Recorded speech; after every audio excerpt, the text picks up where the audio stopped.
Bom dia, tarde ou noite, senhores ouvintes. Começa agora o E Agora Cast. Falando hoje sobre um grande filósofo chamado Schopenhauer. Aqui é Hércules Lourenço. E que seja bom este momento que nos esteja ouvindo. Aqui com vocês também, Marcos Castro. E vamos lá, galera. Macacos me mordam. É Marcílio Façanha, esta voz que vos fala. Liberdade, estamos juntos em Schopenhauer. Bom dia, Ana Cecília. O artista, ele consegue mais vislumbrar o íntimo de uma pessoa do que o médico, o psiquiatra, o psicólogo. Boa tarde, eu sou o Newton Paixão. Estou aqui buscando experiência.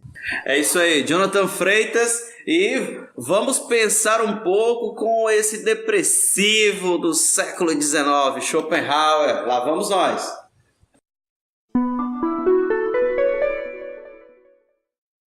Existe um livro de Schopenhauer muito fácil de ser lido, muito bom, chamado Parerga e Paralipomeno. Schopenhauer era um homem profundamente solitário, um solteirão alemão convicto. E Schopenhauer disse que quando era jovem estava escalando uma montanha, muito jovem, e viu na montanha, na neve, porcos espinhos. São mamíferos, logo dependem do aquecimento mútuo. E os porcos espinhos no meio da neve da montanha se aproximavam para aproveitar o calor um do outro. Só que ao se aproximarem, eles se espetavam. E cada vez que se espetavam, eles se afastavam. E graças a isso, os porcos espinhos viviam, saindo e entrando. E a metáfora é a metáfora que Schopenhauer diz sobre todos nós. Como nós somos solitários, nós procuramos pessoas. Nós vamos atrás de pessoas. Vamos atrás de pessoas que nos interessem.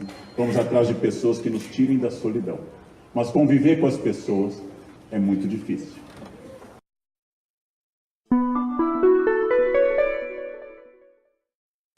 Schopenhauer ele nasceu em 1788, faleceu em 1860. Ele vai ter seu trabalho pautado na ideia da vontade como caminho do ser humano. E a ideia de quando se desaparece essa vontade, você encontrar a iluminação. Ele vai ter uma das grandes obras dele, um ícone, né? Vai ser O Mundo como Vontade e Suas Representações. Ele vai ingressar na Faculdade de Comércio, levado pelo pai, que também era um grande comerciante alemão, mas ele não se encontra. E devido a esse não encontro, o pai dele manda ele fazer viagens pela Europa para que ele possa melhorar o seu conhecimento de mundo e também investir no comércio. Isso. Aí, porque a ideia era o comércio, né? Isso. O problema é que quando o Schopenhauer ele volta dessa viagem, né? Ele volta com uma bagagem mais literária. Eu acho que mais artística da vida humana, né? Porque ele começa a ver nas pessoas apenas o sofrimento e a depressão. Ele começa a olhar nas pessoas isso, que todas as pessoas tinham vontade de chegar a algum canto e quando chegavam lá já não tinha prazer nenhum naquilo que tinham conquistado.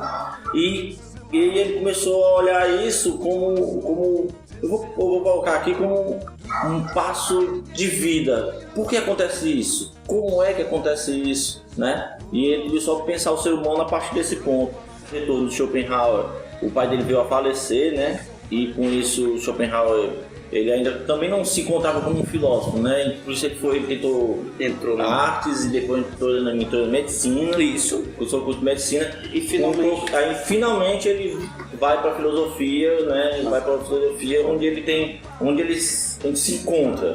Então ele apresenta... Mas assim ele faz engolft. Isso. Então ele apresenta a sua tese de doutorado. Que não é levada muito a sério, porque ele era graduando médio, né? Como médio, não era muito levado em consideração. Ele era um gênio. Porque também batia de encontro com Hegel, né? Que era o ápice da época, né? O bambambam da época, né?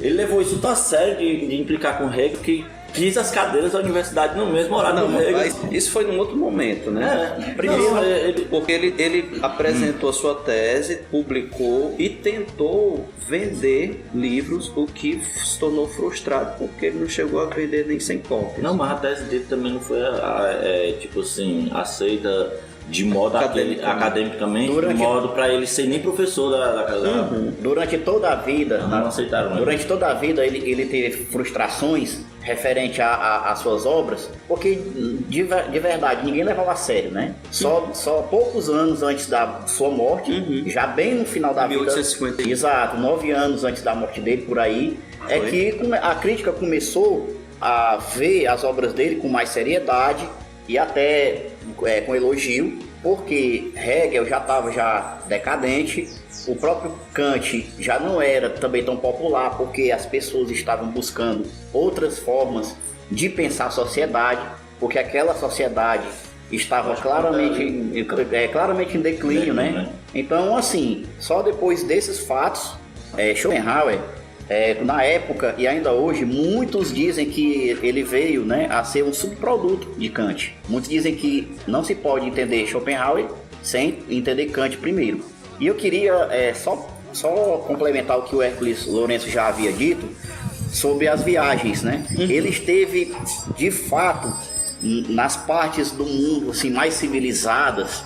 França, ele foi à Inglaterra, ele foi Isso a partir dos 12 anos. Exato, dele, bem cedo. O pai dele mandou. Isso, no caso o pai dele, o Heinrich Flores, né? Isso. Schopenhauer. E aí... Também não tinha aquela ideia de criança, né? A ideia de criança era uma coisa moderna. Não, porque também as pessoas não viviam muito tempo, então era necessário que logo o filho mais velho, no caso... Do Arthur. Pequeno Arthur. Pois é. No caso aí, era costume logo. O filho já ia logo bem orientado pelo pai, já conhecendo tudo sobre mercado. Nessa época, a Alemanha era uma hiperpotência comercial e como ele tinha que expandir os negócios, o pai dele tinha que expandir os negócios, foi logo botando o filho pra ir, né? E aí, ele viajou a Toulon e conheceu as galerias dos navios, né? Logo cedo. O Schopenhauer, ele andou muito em bordéis, em partes da cidade assim. Eu acredito, sinceramente, que ele era um fanfarrão, né? Gostava de farra, gostava de beber. E ele vivia na parte da cidade mais chapada, digamos assim, no underground. E ele conheceu justamente os portos e ele via aqueles trabalhadores sofrendo. Ele viu a transitoriedade, né? Para citar um termo aí bem indiano, né? Bem budista. Da vida, como a vida é breve e cheia de sofrimento. Isso foi fundamental para que ele fundamentasse as filosofias dele, né? Até em oposição a Kant. Como começamos? Não existe início, nem chegada. Só o caminho. Quase toda a humanidade vive esse dilema, Dan. Se não tem o que quer, você sofre. E mesmo que consiga o que quer, ainda assim vai sofrer. Você não precisa dele nem de uma carta para subir nas argolas e fazer o que ama. Sim, eu preciso. Tá legal? Eu tô falando em subir naquelas argolas e ganhar o ouro, então sim, eu preciso. O ouro é só um capricho. Só serei feliz se ganhar. Não consegue ouvir isso? Preciso saber se tudo isso aqui vai me levar a algum lugar e preciso saber agora mesmo. Eu quero que explique pra mim que tipo de guerreiro treina limpando o banheiro. Quando se tornar um guerreiro, vai aprender a meditar em qualquer situação. Lavando o banheiro? Se desprendendo das coisas, com orgulho e abandonando vícios. Fala aí um vício que eu tenho. Achar que sabe quando não sabe nada. Eu nem vi acontecer. Não estava prestando atenção. Continua não prestando. Sua mente está cheia de novo. Está perdendo tudo o que está à sua volta. Esvazie sua mente, Dan. Jogue fora o lixo que impede você de ver o que realmente importa. Este momento. Aqui. Agora.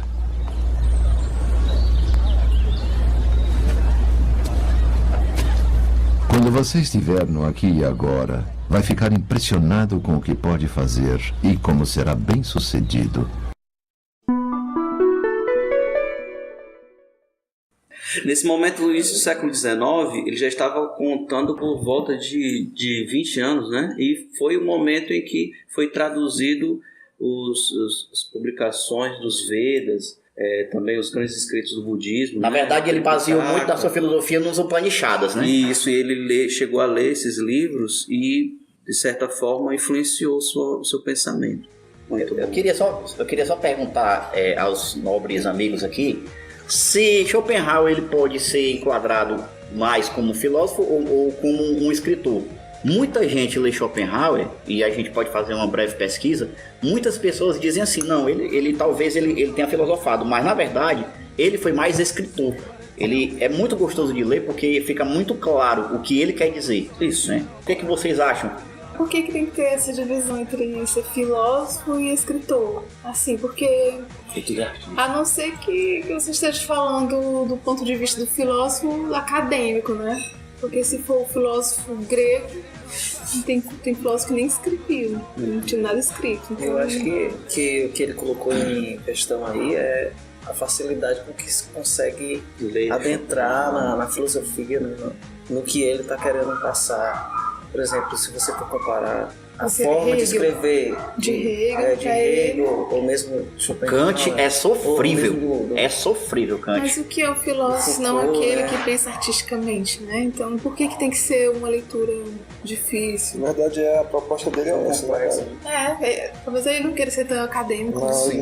Ele não quer ser. Eu também achei. Do ponto de vista do atrelamento a uma história, vai contra o entendimento através da história, né? Resumindo a história. Né? Então, por exemplo, a história de vida do Schopenhauer, ou então a história de vida para Schopenhauer é desinteressante, sabe?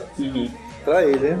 Para explicar filosoficamente as coisas. Eu queria fazer também uma outra pergunta aqui, outro questionamento, porque muitas pessoas que até que eu conheço, já conversei, colocam Schopenhauer como um dos 3 filósofos miseráveis, fudidos, digamos assim. No caso seria o Nietzsche, o Baruch Spinoza, né, e Schopenhauer.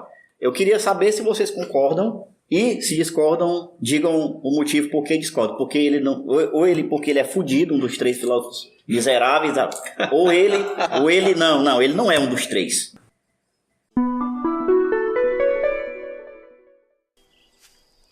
Bojack?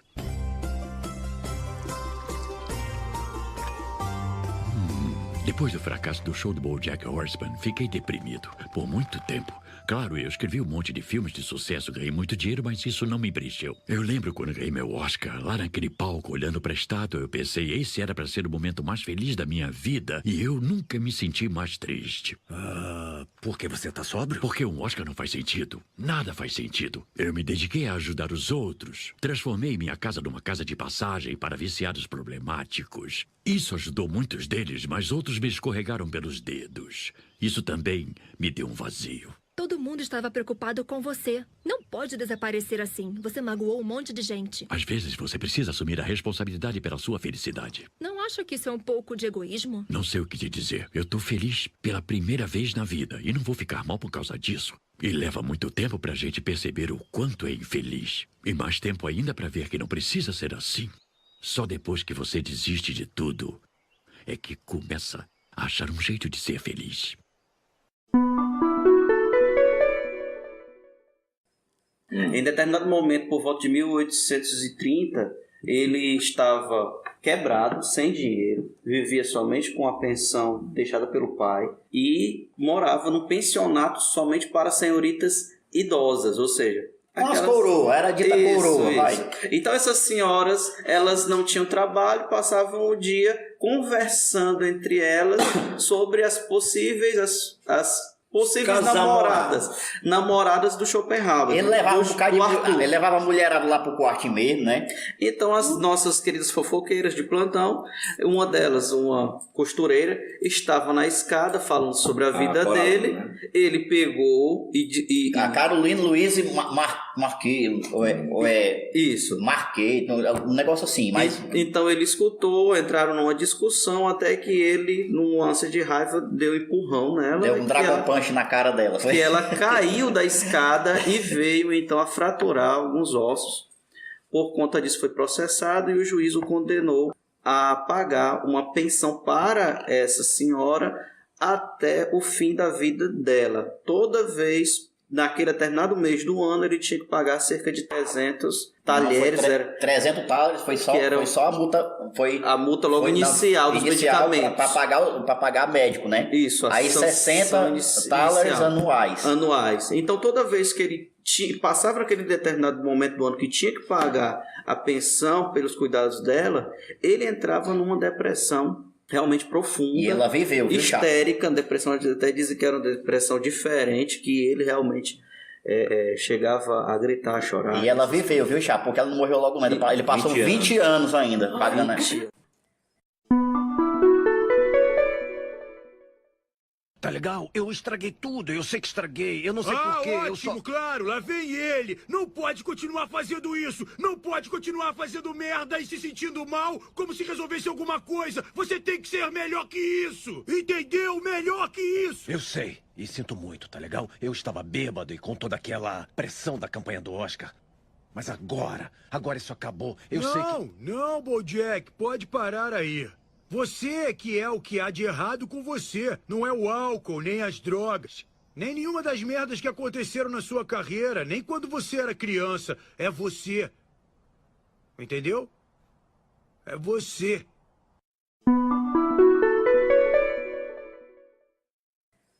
Veja só, o cara tinha uma vida acadêmica, certo? Que na Alemanha isso daí é importantíssimo.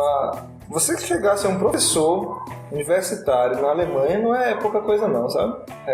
O Weber vai falar isso. Eu acho que em qualquer lugar, viu? Não é pouca coisa. Mas o Weber vai fazer uma comparação, por exemplo, dos professores na Alemanha e nos Estados Unidos. Eles fazem algo mais... Porque foi, na realidade, só relembrando qualquer coisa, vocês dão uma olhada nos nossos outros podcasts para vocês entenderem que não existia a Alemanha, né?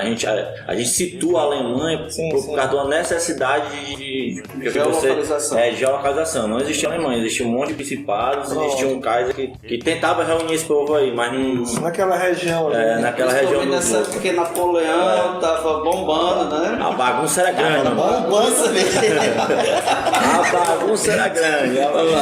Imagina que posteriormente houve a unificação. Pois é. Aí é o seguinte, aí é difícil, cara. Aí ele consegue, né? Aí vai e tem uma proposta nova. Tem uma proposta olha só, uma proposta de um novo paradigma para o pensamento da humanidade, né? Então, gente, a gente tá pensando agora eu acho que a gente podia pensar assim. E aí ele não é ouvido, né? Aí você acha que ele se sentiu como? Enfim, ele, tô sentindo alguma coisa, tem que pensar sobre isso. Até que ponto esse sentimento aí, ele é real, não é? Me prende, não me prende? Onde é que tá mesmo a lógica disso? E aí eu não sei se ele não teria capacidade de ser pop bem sucedido do ponto de vista econômico. Eu acho que ele tinha essa capacidade de ser pop bem sucedido economicamente. Com certeza ele teria. Primeiro porque ele tinha a mãe dele que era escritora e a casa dele tinha era uma certa fama e tal. Pois é. Diz Schopenhauer dizia, né? Aliás, Cartio fala que o Schopenhauer dizia pra mãe dele que a única fama que ela ia ter era porque era a mãe dele, né? Mas enfim. Aí um cara que estuda as sensações, estuda o corpo junto com o intelecto e faz uma crítica ao Kant, não teria condição de... meu irmão, agora eu vou dar uma de pop aqui, eu vou falar o que as pessoas estão querendo ouvir. Ele teria. Não tá na onda do então, a pobreza dele não é algo, digamos, consequência histórica, compreende? Mas é mais uma atitude dentro do mundo. Uma postura que ele tinha mesmo, né? Que se reflete na vontade de representação no texto. Se você ler e a crítica que ele vai fazer, a nossa confusão mental em relação aos sentidos, né, vai levar a crer que isso que a gente chama de sofrimento, na verdade, é uma libertação. É uma liberdade. Sim. Ontem me falaram assim, você se afastou de todo mundo. Eu, Marcinho, me afastei. Aí você não fala com ninguém. Na verdade, eu falo. Assim, eu não tenho culpa se eu não consigo conversar com as pessoas, mas eu tento.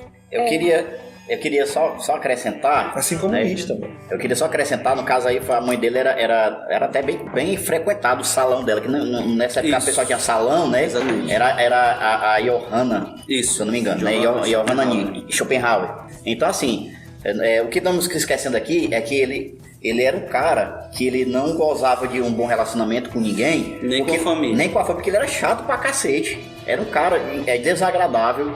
Não sei, só Goethe mesmo para ser amigo dele, né? Inclusive, ele Goethe, conheceu nessas... ambos se influenciaram nos seus escritos, né? Isso. Ele conheceu no salão lá, né? No salão da mãe dele, por causa do Goethe que ele consegue aí, professor. Pois é, eu até marquei... Até nessa época já tinha peixado, aí os caras chegou. Pois é, eu até marquei aqui A Arte de Insultar. Olha o livro do cara. As obras dele. As obras, né? Então eu vou citar aqui duas. A Arte de Insultar. Olha o título. A Arte de Lidar com as Mulheres. Outro. Então ele era assim, ele era um cara difícil, entendeu? Mas eu queria que o... Se o cara chega pra mim assim, ó, todo alegre. Ei, Márcia!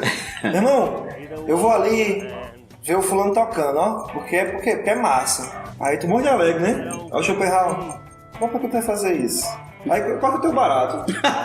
Ele vai cortar o teu barato. Aí um cara desse vai ser... Vai ser o quê? Execrado. Só que ele não vai achar... Ele não quer o teu... Ele não tá pensando em bem e mal, sabe? Na verdade ele tá pensando em liberdade.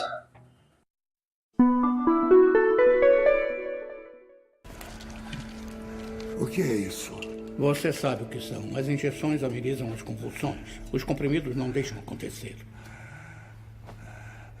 Sopra antes para dar sorte. Vai se fuder, Logan. Lembrou quem eu sou agora? Eu sempre sei quem você é, só que às vezes eu não o reconheço. Engole isso aí.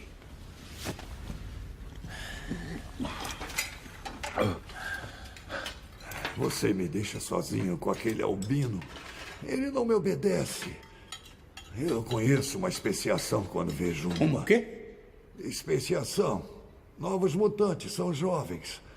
Há forças que querem matar. Forças? Eles querem ajuda. Forças. É pena que você não esteja mais na ativa. Eles não querem a mim. Eles querem você. Isso mesmo. Para você ver como eles são burros. Estão aguardando você na Estátua da Liberdade. A Estátua da Liberdade foi há muito tempo, Charles. Há muito tempo. Não há novos mutantes. Você entendeu? Nenhum mutante nasce há 25 anos em lugar nenhum. Você sempre achou que fazíamos parte do plano de Deus. Mas talvez tenhamos sido um erro de Deus.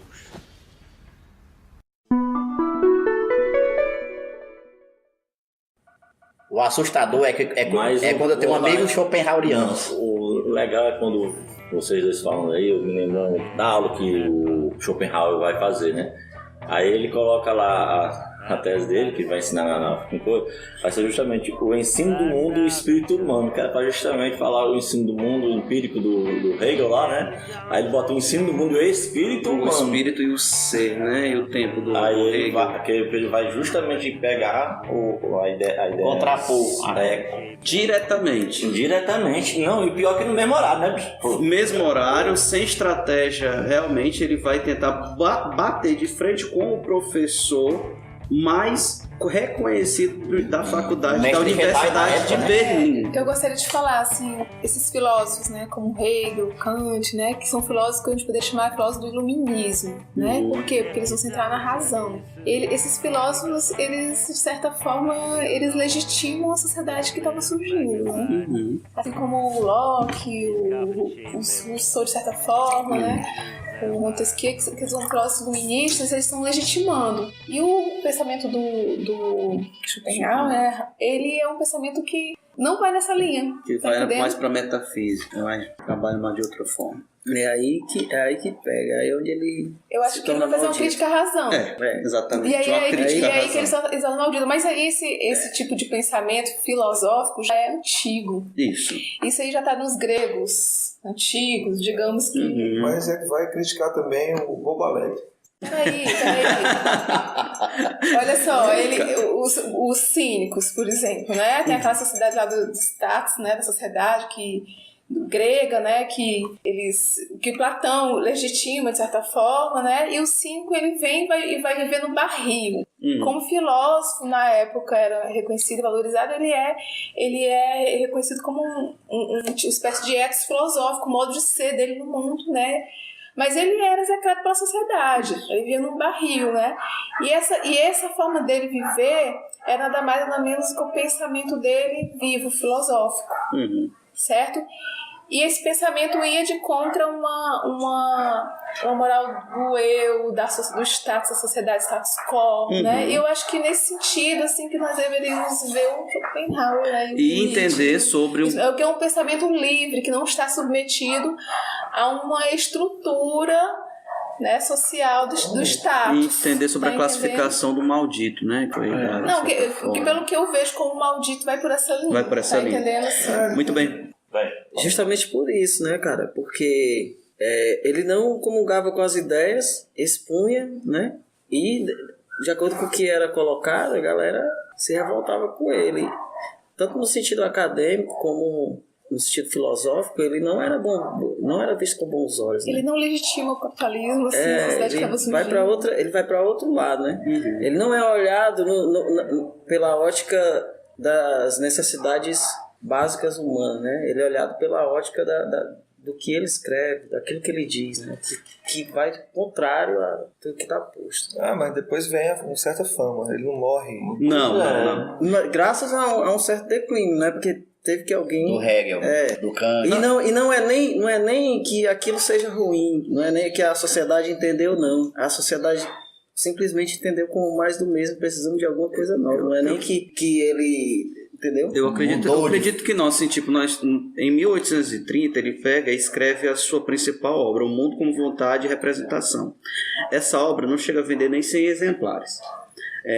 Ele é negado, depois ele faz teste para a faculdade, para a Universidade de Berlim, bate de frente com Hegel, não tem sucesso, passa um ano, desiste, depois tenta de novo, não consegue. Se dedica então a só escrever. Não tinha mais apoio do menino. Não tinha mais apoio do Goethe.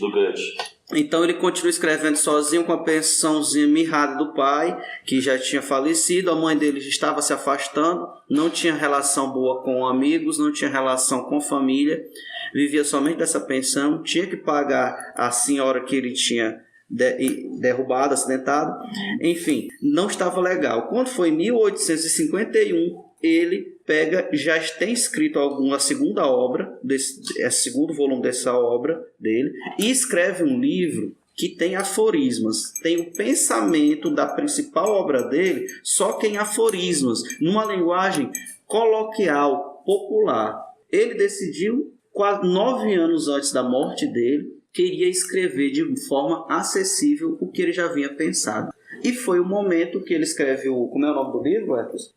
São 2 palavras em grego, e ele faz um enorme sucesso, avassalador, com esse livro. E aí, então, quando ele faz sucesso, não no meio acadêmico, mas no meio popular, de leitores, de jornal e etc., é que as pessoas vão ler os outros livros dele, inclusive O Mundo como Vontade e Representação, e veem que ele realmente tinha um pensamento original, que ele merecia ser lido, que ele tinha uma boa escrita e etc.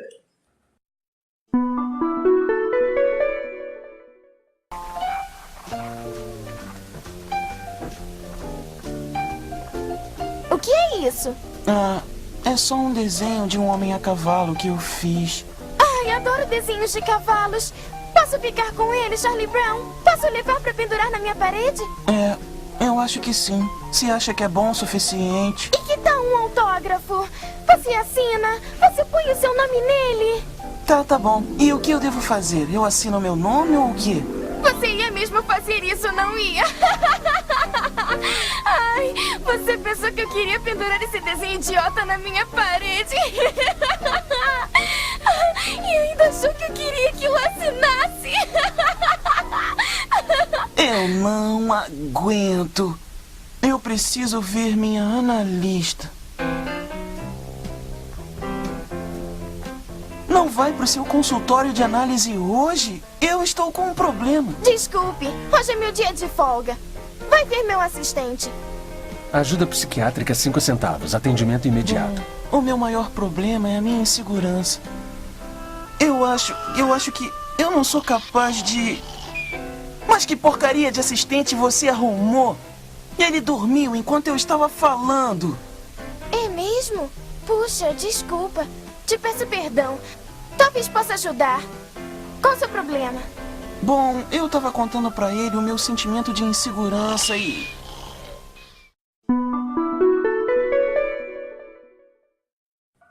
Tem assim, vamos lá, 7 pessoas num barco, né? Todos ali, o Schopenhauer deve estar ali também, tá ali, tal. A galera, o Cancha, a Ana também, nós estamos lá. Aí, meu irmão, aí a galera acredita que vai atravessar o rio e vai continuar a vida do outro lado.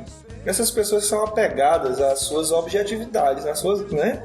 Seu cotidiano, sabe? Tem os seus prazeres, tem as ideias que estão ligadas a espécies, a graus, né? Ou vou dizer assim, relações com os objetos que vão dar uma certa apego a essa pessoa. Aí o cara olha pra todo mundo se curtindo, tomando sol. Aí o cara vai fazer o quê? O Schopenhauer vai ser o cara que vai... Qual coisa boba. Olha o fulano tirando foto ali pra mostrar quando... Ele vai criticar isso, mas sabe por quê? Agora você imagina esse mesmo barco não vai chegar ao outro lado da margem. Há uma consciência de que o barco vai afundar e todo mundo vai morrer. Tem uma coisa que representa a filosofia do Schopenhauer, é a morte. E aí imagina agora, todo mundo vai morrer. Você acha que essa mesma palhaçada que acontece na sociedade, por exemplo, esses likes do Facebook, todo mundo se dando muito bem, todo mundo se, né, querendo agradar um ao outro para a vida ser bonita, feliz, ia continuar num barco, onde você não tem mais responsabilidade ou necessidade de apego a nada. E como essas pessoas iriam lidar, conviver umas com as outras? Como é que eu ia te olhar agora sem ter a necessidade nenhuma de te agradar, ou sem ter a necessidade nenhuma também de te fazer raiva, porque todos vamos morrer? Como é que eu ia lidar? Então ele tem, imagine o Schopenhauer com essa preocupação e vendo a sociedade sempre se acorrentando ao presente, sempre se acorrentando ao tempo e buscando refúgio no efêmero estado de contentamento, felicidade e contentamento. Ele vai, gente, não é isso, não é? A gente não pode parar aí. A gente não pode parar aí, porque se a gente parar aí, nós vamos ficar escravos do tempo. E o que é que acontece com a Revolução Burguesa? Prisando todo mundo no tempo, o prazer e o desejo. Por que é que ninguém queria saber disso? Porra, então não é porque você quer saber de como é que as coisas funcionam racionalmente para que o meu negócio, a minha estrutura econômica e social frutifique. Eu quero saber disso. Eu vou chegar num cara ali e me chamar de idiota porque eu tô querendo ser feliz. Então não havia uma incompreensão muito grande daquele momento. Então ele era chato. Não sei, chato. É muito aos olhos de quem está preso a essa estrutura, efemeridades, né, Alex? Então, e os filósofos a gente vê, né, que pela vida deles, os considerados malditos têm essa vida que é, ninguém queria estar de certa perto, forma, né? que não tem uma linguagem moderna, não fecha pra galera de agora, né? Que tá presente. Só fechando então a parte da bio dele, os últimos 9 anos de vida, ele bombou realmente, ele fez sucesso, foi convidado pelas universidades que tinham negado. Ele foi convidado para a espécie de academia de conhecimentos da época na Alemanha e ele negou, pois ele já tinha sido negado anteriormente, e vendeu bastante, foi aclamado, pegou, realmente ensinou em faculdades e lotava suas turmas. O livro lá que ele falou é o livro é Parega e Paralipomena. Paralipomena. Até isso ele é chato, botar o nome dele. E assim morreu em 1860. Esse sozinho. Aí foi o livro que ele fez para a galera, o pessoal que não tinha conhecimento. Para os leitores de jornal, para as pessoas que não conheciam filosofia, mas gostavam de ler algo diferente. E após isso, sucesso. Isso aí mostra a preocupação dele de não se isolar. Com outros públicos. De não se isolar. Isso. Ele não tinha intenção de se isolar e ser chato com ele. Do que trata a filosofia dele? Vamos começar falando um pouco sobre a ontologia, sobre como ele percebe a realidade, o que é vontade, o pensamento de Schopenhauer. Quem gostaria de começar falando sobre isso? Bem, porque já foi começado, né, a iniciar essa explicação pelo Marcílio. Eu gostaria só que ele que ele continuasse explicando, porque no bloco anterior ele já entrou um pouco na explicação da crítica ao Kant? Isso, da crítica ao Kant. Na verdade, ele vai aproveitar bastante da estrutura, né? De Kant e também Platão, de certa forma. Só que ele não vai nem tender para... não vai finalizar nem um nem com o outro, mas você vê lá, né? A crítica por exemplo, os pensamentos são baseados somente na experiência, né? Vai ver a crítica. O Kant tem uma, como eu vi aqui algumas explicações breves em uma frase só, é um idealismo transcendental, no caso do Kant.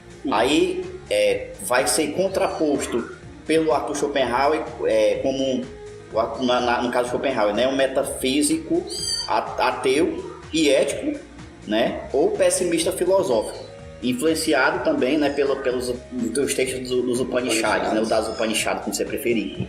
Então, assim, eu gostei muito de uma explicação. Basicamente, o que é a filosofia dele? Ele diz assim, que nossa vida, ela é um pêndulo, né? Quando você está entre o desejo e a chatice, né? Quando você não tem algo, você quer ter algo. Aí o pêndulo vem, aí você tem esse algo. E logo você já fica entediado, entre o desejo e o tédio. Quando você tem, pronto, já não deseja mais. Então, nós somos assim, todo o tempo. O legal é o meio do pêndulo, é o encontro. Né? Quando você não tem algo que você se encontra com esse algo que você deseja, aí, fechou, a vida é boa. A vida é legal aí nesse encontro. É quando você tá a fim de tomar uma cerveja, você não tem a cerveja, você tá com calor. Aí, de repente, você vai, legal aquele encontro. Mas depois...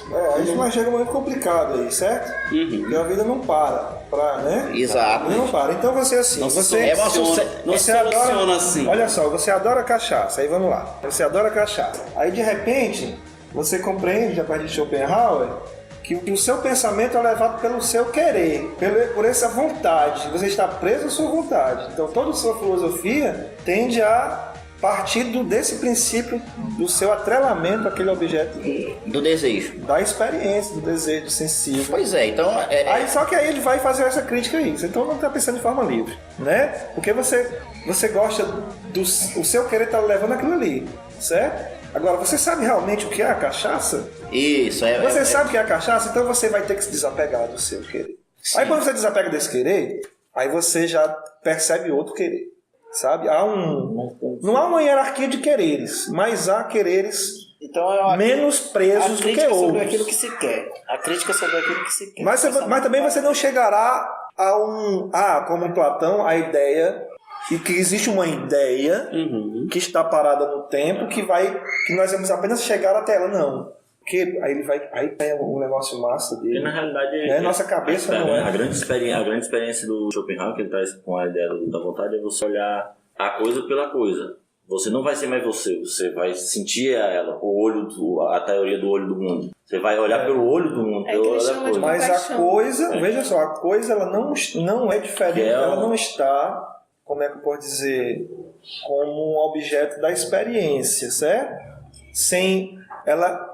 Há quereres no mundo, correto? Quereres vai dizer assim, as coisas têm uma vontade, certo? Só que essa vontade ela tem que ser desatrelada do mundo sensível, então existe uma vontade. E essa vontade, ela vai se projetar, né? Ela vai se fazer, vai se objetivar em representação.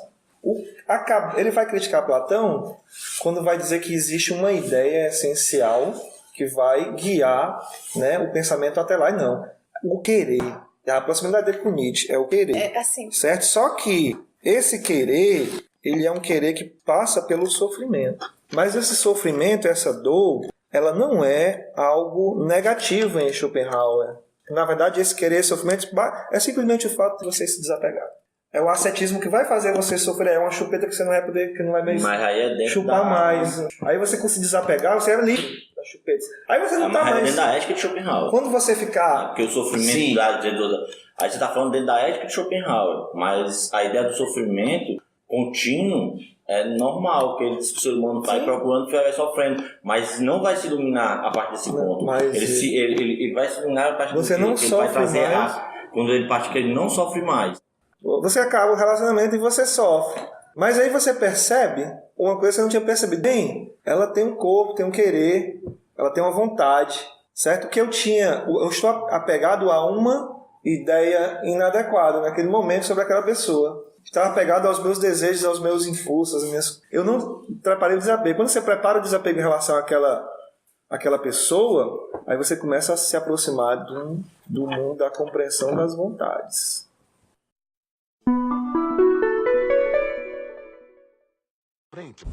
Qual é o problema? Santo Deus, tô tão deprimido. Queria que todo mundo me adorasse, mas não sei como fazer isso. Você não pode forçar o amor, seu cabeça dura. Você só pode ser bom com as pessoas da sua vida e ficar de coração aberto. Eu estraguei tudo. Agora é tarde pra mim, não é? Não sei. Eu sou só uma alucinação maluca. Eu digo o que você quiser. Diz que não é tarde demais. Não é tarde demais. Nunca é tarde demais. É, tem razão. Nunca é tarde pra ser a pessoa que você quer ser. Você tem que escolher a vida que quer. Então são 5 centavos, por favor.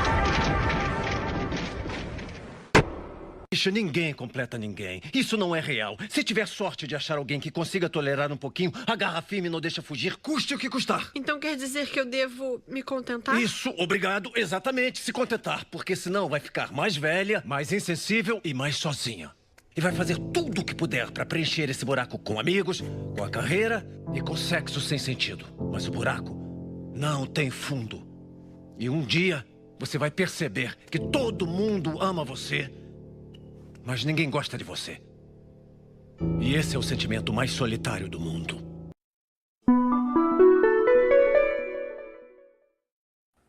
Kant, né, vai fazer o Kant, não sei se é o Kant, ele falou, o Kant é como se fosse o filósofo das catedrais, da matemática, da coisa, do intelecto. Aí depois vocês corrigem se não for o Kant, a crítica ele faz o Kant. E aí ele vai falar que o sábio, né, o gênio, na verdade a palavra é o gênio, né? O gênio é o que consegue fazer isso, né?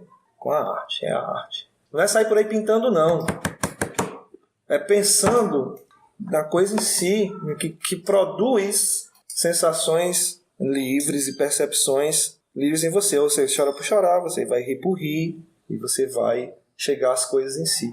Porque para Schopenhauer a arte, na realidade, é a contemplação. Quer dizer, quando você está escutando a música do então você está escutando alguma coisa, aí você está produzindo, mas a arte para ele é a contemplação do mundo a partir da sua própria anulação. Você se anula como um ser do sofrimento, de dor, de desejo, você se anula como um ser desejoso, né, com desejo, e contempla as coisas com normalidade, com felicidade. E assim, eu gostaria de falar, porque assim, ele vai fazer uma crítica, eu acho que a razão do Kant, dos filósofos, porque eles ficam buscando uma razão superior, né? Uhum. Digamos, eu acho que desde os filósofos antigos que eles vão buscar uma razão no cosmos e toda essa história. Ele vai dizer que essa vontade, ela não tem uma razão, ela não tem um sentido. É simplesmente a vida com vontade, certo? Isso aí, digamos que metafísica. A metafísica dele é algo superior, né? Assim. Quer dizer que essa vontade é além do desejo? Não, eu diria que peraí, eu diria até que essa vontade pode ser desejante, porque o próprio universo assim, criativo. Uma força, a vontade de potência que é mais. É uma vontade desejante, é uma potência imanente, certo? Uhum. E ele critica os filósofos porque eles vão querer buscar o sentido e a explicação. Aí até ele vai, por exemplo, você vai buscar a causa de um fenômeno, ele vai dizer que a causa é infinita. E como é infinito, o cientista nunca vai achar a causa, senão ele vai ficar pirar, tá entendendo assim? Por quê? Porque realmente não existe uma racionalidade nesse cosmos. Cosmos já é uma palavra de racionalidade, né? Que os gregos trazem, mas nessa potência criativa infinita, né? Que a gente não vai encontrar através da razão ou pensar, porque vai além disso. Aí ele vai falar, por exemplo, que nós somos seres de vontade, seres desejantes, né? Nós somos seres potentes e tudo. Mas nós estamos presos a quê? Aí ele vai dizer, né, que existe a vida é sofrimento, tédio e o desejo de compensação de uma necessidade que nós criamos. né? E porque é uma necessidade de consumo. Uma vez consumido esse prazer, que fica é o intervalo entre o desejo e o outro sofrimento e o tédio, uma vez que nós saciamos esse prazer, que é essa vontade, nós acabamos ficando frustrados, né? E aí vamos buscar outros objetos de desejo. E aí eu acho que é aí que ele se junta com o budismo. E então se conta com o budismo por quê? Porque você vai reconhecer essa que tem o lance da compaixão que ele fala, né? Por quê? Porque uma vez que você reconhece que todos os seres são desejantes, todos os seres têm vontade. Vamos pensar o Schopenhauer com a ideia do corpo, né? São todos os corpos desejantes, né? Então você vai ver algo maior do que a mera efemeridade dos desejos compensatórios, assim. Eu penso assim, né? E aí ele vai falar, né, o que nos salvaria disso. Então, aí ele fala, né, a arte, no sentido que você não vai buscar uma racionalidade nas coisas, mas a vida como uma criação, que eu acho que a arte, ela resgata aquela coisa que não é concebível pelo intelecto, né, que é uma coisa que talvez venha da intuição e que vai abrindo infinitudes, né, e um tipo de espiritualidade que busca a serenidade e a compaixão. Se nós trouxermos a lupa, né, para nos assistirmos quanto pessoas, a gente vai perceber que o grau de complexidade disso aí, não é fácil você perceber a vontade e se distanciar dela. Mesmo quando a gente percebe que aquilo é efêmero, que aquilo é ruim do ponto de vista intelectual, sei lá, é complicado a gente se distanciar, porque a gente se apropria da condição da razão para colocar aquilo no devido lugar, na devida situação de efêmero, né? E se distanciar disso é o que não é fácil. Fechar aqui. A ideia de vontade, ela é irracional, né? A gente trabalha com isso. Porque a vida passa a ser uma cadeia de não satisfeitos à procura de um prazer que é uma mera ilusão. E ele diz que para sair disso, ele diz que a sociedade vive nisso, né?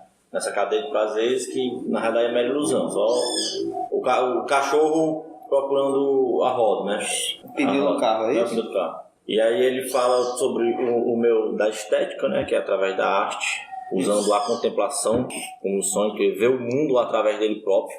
Vem através da ética, né? Que aí a ética já é aquela de eu sou eu com os outros, né? E aqui causa dor e sofrimento, mas para Schopenhauer ele também vai trazer a compaixão. Que essa compaixão é que vai fazer com que você se dilua, né? Que você se dissolva dentro do mundo. E a ascética, né? Que é justamente a ideia do ser iluminado, né?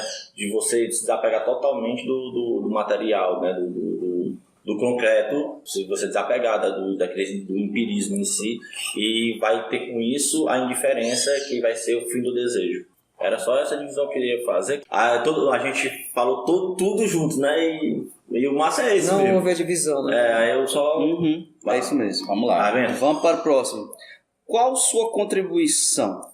Vamos falar um pouco sobre as obras dele. Já foi falado sobre a influência de Kant, pensamento, ele negando os pontos, e sobre Nietzsche também, como Nietzsche também bebeu dessa água do pensamento de Schopenhauer. Bom, estava até comentando com a Ana sobre isso, né? Será que, e aí vem em forma de pergunta, né? Será que Schopenhauer, diante de todas as influências de Kant, de todos os escritores que vieram antes dele, né? E aí quem ele influenciou filosoficamente como Nietzsche, e aí fico me perguntando se não é um tipo de mais do mesmo, né? Então é isso, é o que Schopenhauer trouxe depois de Kant, e se ele realmente é uma influência ou se não é o mais do mesmo. Eu penso mais sobre as questões da vontade, né? Colocadas aí sobre do ponto de vista de Schopenhauer, e o quanto estamos presos, né? E como é difícil. Eu acho que a grande contribuição dele é saber os pontos onde a gente pode se distanciar da razão, daquilo que a gente pode nos submetermos para nos livrarmos dos parasitas da razão. Acho que é essa a grande contribuição de Schopenhauer. Schopenhauer ele vai responder a pergunta que tu fez no livro dele, que aí é uma frase que ele fala assim: o importante não é ver o que ninguém nunca viu, mas sim pensar o que ninguém nunca pensou em algo que todo mundo vê. O grande lance de Schopenhauer, na realidade, é o quê? A contemplação, né? É a procura do ser que se dilui, que se minimiza por saber que tudo aquilo vai acontecer, indiferentemente, como você estava falando, diferentemente do amanhã, vai acontecer, então você não tem pra quê? Por que eu vou sofrer? Pra que eu vou ligar? Não vai acontecer? Então deixa acontecer, deixa rolar, viver, apenas. Bom, eu gostaria de dizer que Schopenhauer, a colaboração dele, como a de outros filósofos, é nos tirar do lugar comum, nos deslocar, né? Deixar de ser bobo. Deixar de ser bobo, porque nós, geralmente, nós ficamos presos, né, a muitas coisas, e às vezes não há motivos para ficarmos presos, porque só ficamos de forma tola. E a vida, ela é muito dinâmica. E aí, de repente, passa-se também o tempo muito rapidamente, nós ficamos naquela mesmice, e vem esses profetas, entre aspas, nos deslocar, nos tirar do lugar comum, repensar a nossa trajetória, como ele faz, como o Nietzsche fez, né, depois dele. A nossa vontade de potência requer vontade de potência, né? É tudo muito dinâmico. Mesmo que seja essa sucessão, né, pendular, né, entre o desejo, o encontro e depois, né, o enjoo de tudo. Mas aí eu me lembro muito do Amor Fati de Nietzsche, vendo vocês conversando sobre Schopenhauer. Quem é que não gosta de assistir Rick e Morty e ver o Rick, né, agindo daquela forma maluca, completamente louca para nós que estamos assistindo, mas para ele não é. Porque faz todo sentido. Faz todo sentido, né? Então eu acho que a contribuição, para ficar claro, é nos tirar nos deslocar, né? Nos tirar do lugar comum em que nós estamos para repensar de novo a nossa vida. Quem não conhece, o Rick and Morty é uma animação, uma série animada distribuída pelos, né? E pode ser vista pela Netflix. Paga nós, Netflix. Mas perdi a esperança já, mas tudo bem. Quem sabe um dia. Quer falar alguma coisa sobre isso? Assim, o que eu vejo no Schopenhauer, assim, do pouco que eu conheço, bem pouco, na verdade, né, é que...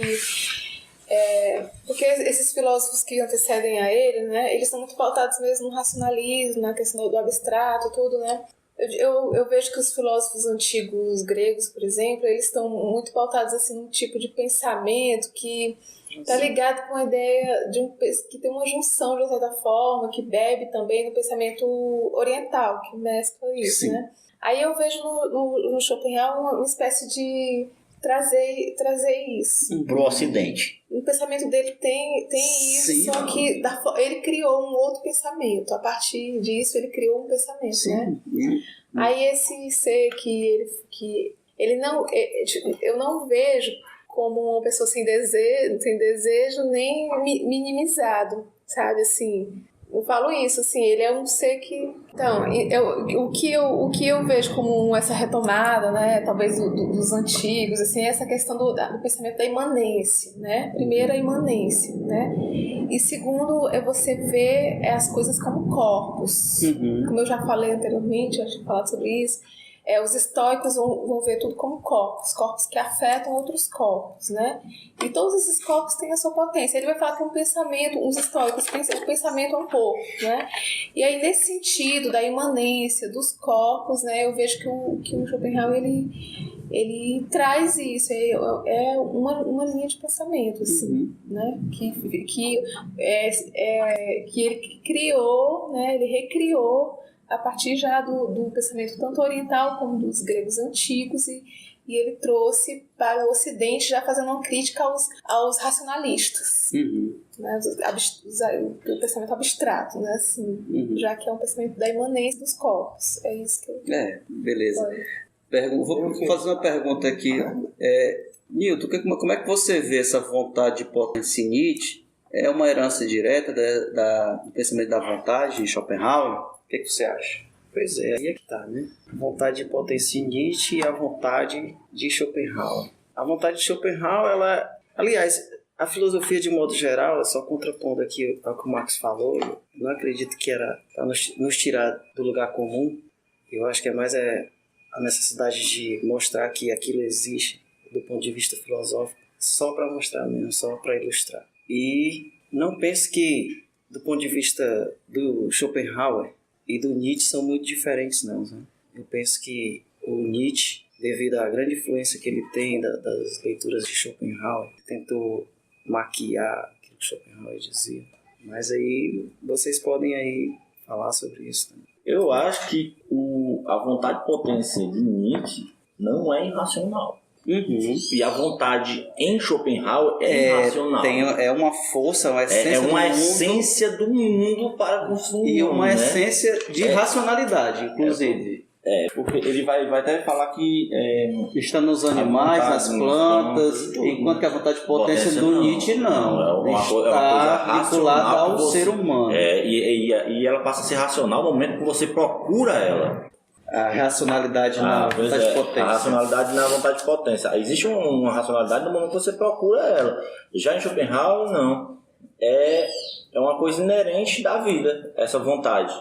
Tá ali, é irracional, acontece. Agora, os dois se encontram aonde? Aonde é que você vê, assim, onde é que eu vejo, né? Essa é a minha visão. Onde é que eu vejo que Nietzsche bebe Schopenhauer aqui, porque ele vai fazer o quê? Vontade de potência. Ele vai pegar essa ideia, esse contexto de vontade e vou dobrar ela. Ela vai acontecer, beleza, mas eu vou dobrar ela e ela vai acontecer do jeito que eu quero que ela seja. Eu vou trabalhar essa vontade. É como se fosse o vento num barco e você direciona as velas. As velas, isso. A ideia, na minha concepção, Schopenhauer fala, você, por exemplo, como vento, né? Fala no vento e o Nietzsche ele vai pegar esse vento do Schopenhauer e vai direcionar para algum canto e vai trabalhar isso. Quem é esse eu aí do Nietzsche? Quem é esse cara que vai fazer isso? Eu que vai direcionar a vela. Não existe eu. Então como é que é racional? Se não tem o eu? É racional porque eu estou racionalizando. Quem? Eu. Quem é? Eu agora falando. Tá, mas... Não, porque assim, ó. Vamos lá. Você quer dizer que ele não teve raciocínio, assim, não teve raciocínio lógico dentro da percepção de que você poderia produzir, você trabalhar à vontade. Não tem raciocínio lógico nisso? Pra mim tem, na minha concepção.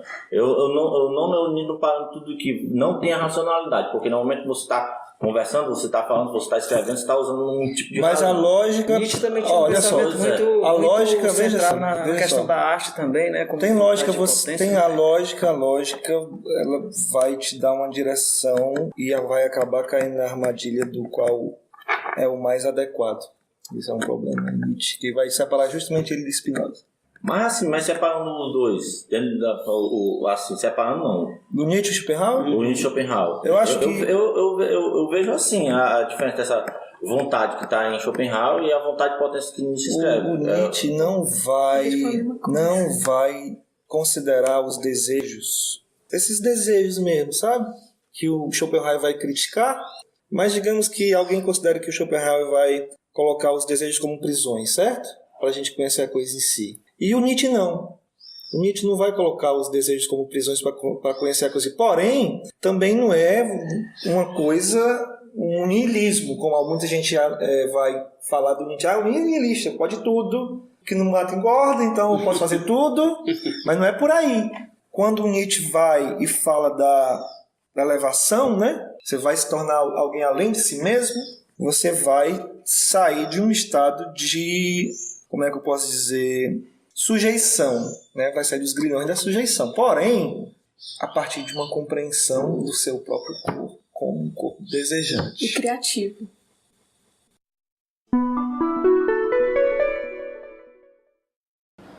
Sinal ou de vaidade, ou de esquizofrenia, ou de qualquer outro campo em que eu comecei a me ver múltiplo. Mas não é essa multiplicidade que eu me refiro, mas a capacidade de encontrar o grande outro, que na teologia é Deus, e na filosofia uma capacidade de perceber dentro de mim um outro ser que não se dialoga com o mundo tão frequentemente, que é completamente diferente, porque desde que eu nasci, eu sou levado a conviver em grupo, e convivendo em grupo eu sou obrigado a fazer concessões muito fortes daquilo que é possível, daquilo que é viável. E toda a pessoa educada é a pessoa controlada sobre o que realmente pensa. O que nós chamamos no Ocidente de educação é a capacidade de disfarçar meu ódio, minha sexualidade, minha agressividade, de não atacar ou bater nas pessoas publicamente. E quanto mais eu for controlado, basta ler Freud para pensar o mesmo, quanto mais eu for controlado, mais civilizado eu serei. Quanto mais a sociedade for repressiva, mais educado eu serei.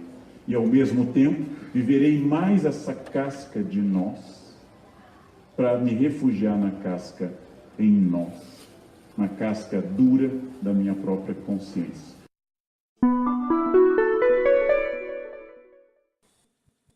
Marx, Schopenhauer era misógino?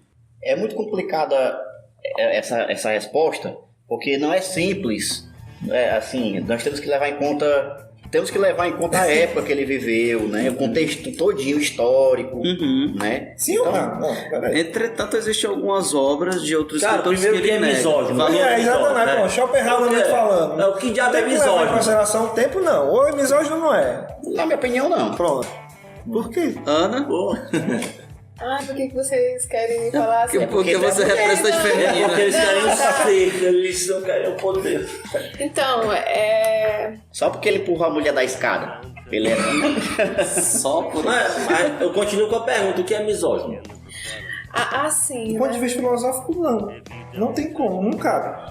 Misoginia. A misoginia não cabe mesmo em Schopenhauer. A misoginia, que é o ódio ao feminino, é porque uma vez que você vê o mundo como forças, certo? E o feminino, ele tem a força tanto quanto o masculino. Tem que ser entendido a coisa em si. E como é que você entende da coisa em si? Se eu tenho raiva, eu tô preso. Você tá preso na raiva naquele momento. Porque assim, se o feminino é uma força existente no mundo como qualquer outra coisa, não faz sentido você querer diminuir o feminino. Então seria por exemplo, eu daria o exemplo do pensamento oriental, chinês, o yin yang o yin seria um tipo de representação mais do feminino e o yang masculino. Essas duas forças se complementam, né? E é uma força que tem esse certo, a energia Qi que os chineses falam. Qi, o Qi do Japão, sim. E essa energia aqui, ela contém as polaridades, né? E existe essa polaridade, vai chamar feminino e masculino, né?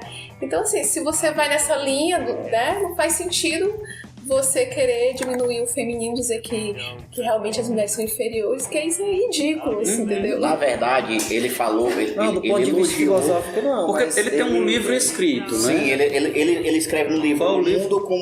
Ele escreve no livro A Arte de Lidar com as Mulheres. Isso. Que a mulher, ela é muito... ao resolver problemas e tal, agir, ela pensa muito melhor que o homem, né? De forma mais paciente, ela até se distancia.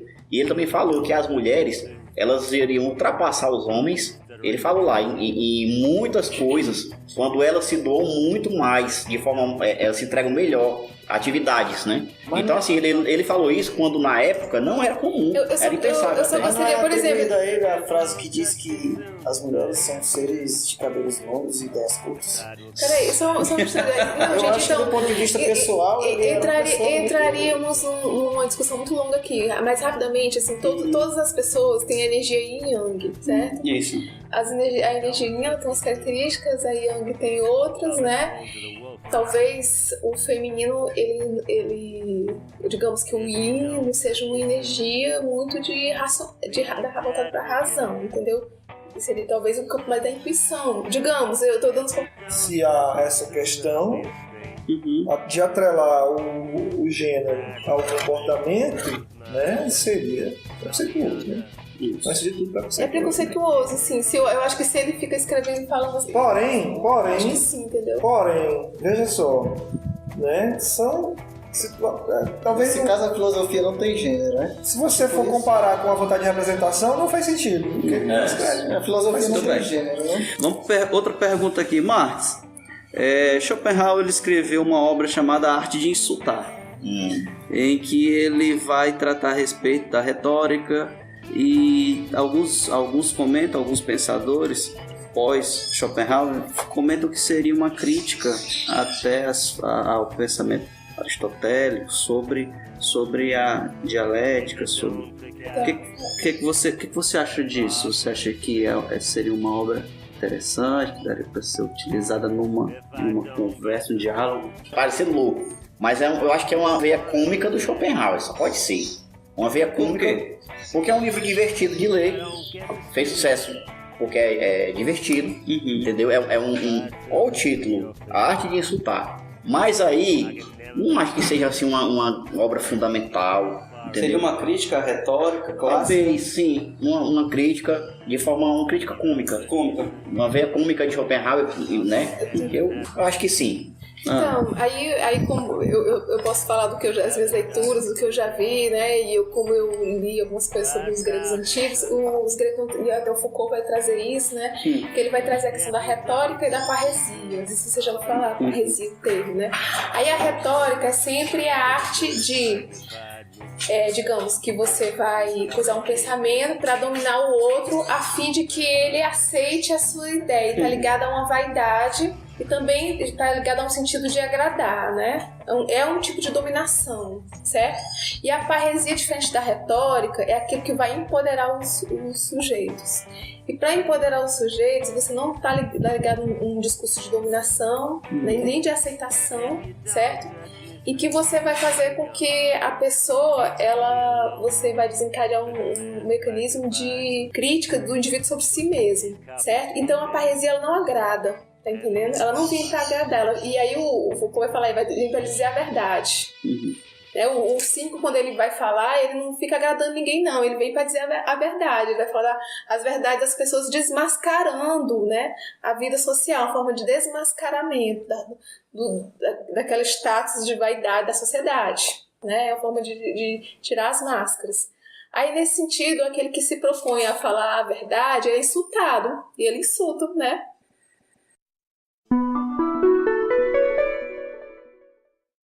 E vai propor uma definição que atravessa os séculos. Amar é desejar. Nossa, que bacana! Quer dizer, olha que simplicidade. Você ama aquilo que deseja, você ama aquele que deseja, você ama enquanto deseja, ama na intensidade que deseja. A má notícia é que quando o desejo acaba, o amor acabou também. Pensa você em alguma coisa que você deseja agora, é o que você ama nesse momento. Claro, a pergunta que cabe fazer na linha seguinte: se amor é desejo, desejo será o quê, então? E a resposta, ela vem com grande clareza. O desejo é a energia que disponibilizamos para buscar aquilo que nos faz falta. E agora você tem a equação completa. Você ama o que deseja e deseja o que não tem. Portanto, o amor é sempre uma espécie de desencontro, não é? O amor é sempre imaginado, pensado e cogitado, mas jamais encontrado de carne e osso. Porque se amor é desejo, então logo você tem o que deseja, desaparece o desejo e desaparece o amor junto. Schopenhauer, durante a sua obra, né, ele aponta justamente o caminho. O amor é o caminho. A partir do momento que eu e todo mundo, todas as forças, né, nós temos desejos e eu tenho o meu desejo, você tem o seu. No entanto, né, nós temos que conviver, né, e buscar esse entendimento. Então é uma busca do amor. Mas aí eu estou falando, logicamente, não é do amor romântico, do amor eros, né? Porque nós, como ocidentais, trabalhamos o amor de forma muito solta, né? Na verdade, pelo menos os gregos falavam sobre 4 tipos de amor, né? Então, no caso aí o amor do Schopenhauer, né? O amor que quando você, né, não se vê egoisticamente, né, separado do mundo, quando você se vê fazendo parte do mundo, aí pode se dizer que você está buscando amor, sim. Então, mais ou menos a literatura de Schopenhauer tem a ver muito com o amor, né, ao próximo, com esse amor aí mesmo, né? É muito parecido com o cristianismo, com o que o cristianismo prega. Na verdade, essa passagem, né, de Cristo. Exato. Não o cristianismo, essa passagem o cristianismo é uma coisa, isso é outra. Pronto, eu vou... Às vezes também penso isso, sabe? Quando eu vejo as coisas. Principalmente quando eu vejo os seres humanos, sendo humanos. Eu tô falando de forma, né, cristianismo de forma... Ok. Considerações finais? Vamos lá, considerações finais. Ok, considerações finais, eu acho que foi muito proveitoso termos trabalhado um pouco o pensamento do Schopenhauer. Novamente, mais um autor, um pensador aí que foi dissecado na mesa aqui de autópsia. Nós vemos o coração do Schopenhauer aqui nas mãos do Marx, depois de ter falado tanto sobre o amor, Marcílio falando sobre a estética e a querida Ana, Cecília falando também sobre alguns pontos importantes da ontologia na perspectiva de Schopenhauer. Hércules Lourenço? Para mim foi muito gratificante e quero que também seja para vocês. Vocês aí estão livres para criticar, jogar, falar o que quiserem aí, ou então dar novas perspectivas, né, bicho? A gente está aqui também para ler o que vocês vão escrever e dar uma ideia de outros novos podcasts aí. Vamos responder. O nosso e-mail é o iagoracast@gmail.com. Nós estamos recebendo voadoras, caneladas sobre sobre o que nós tratamos aqui, o que vocês querem nos corrigir, opinar, mandem por e-mail. Estaremos respondendo o quanto antes possível. E Marx, quer considerações finais? Vou só fechar, eu quero fechar com uma frase dele, que eu tentei falar essa frase umas 30 vezes. Vai, fala a frase, fala. As pessoas comuns pensam em como passar o tempo, mas uma pessoa inteligente, ela pensa em como usá-lo. Eu achei essa frase muito interessante, eu não consegui colocar ela no meio da conversa, aí tinha que colocar ela agora no final. Com certeza nós esquecemos aí alguma coisa, ou muitas coisas. É muito complicado a gente falar sobre um filósofo importantíssimo.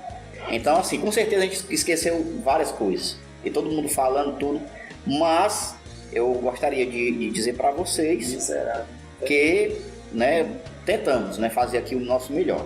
E eu queria, né, me despedir de vocês, só relembrando, né, que nessa semana, na semana da gravação desse podcast, houve várias coisas assim importantes no mundo da arte, que foi justamente o aniversário da Bossa Nova, né? E também do rock, né? Mais um dia do rock chegou agora nesse mês, só para lembrar, para não passar em branco, para dizer que nós estamos ligados, hein? Eu agradeço por ter sido chamado, porque essas conversas me instigam a estudar os autores. Que bom. Nilton Paixão, vou fazer suas considerações finais.